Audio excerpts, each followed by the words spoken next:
Magandang umaga. Ang lokasyon natin ngayon ay sa Sitio Manggahan pa rin. At feature natin yung aking inassemble dito na ram pump.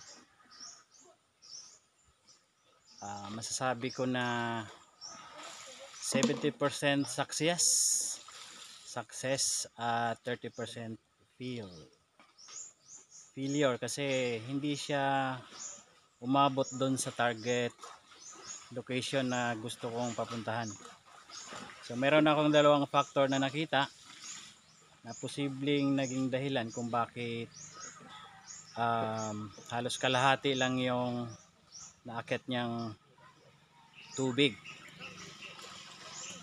Bali, ayan, nandito tayo ngayon sa ating water source. Ito ay balon. Ito siya. Ayan, meron tayong mga kasama ditong naglalaba. So bali ito ay gamit ng karamihan, lalo na ngayong tag-init.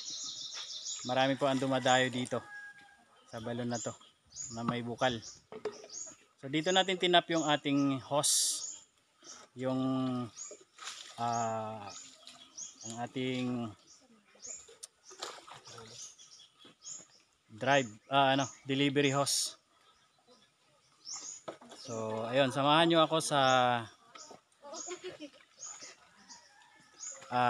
baybay natin kung saan yung location ng ating ram pump, saan siya mula dito. Ayan.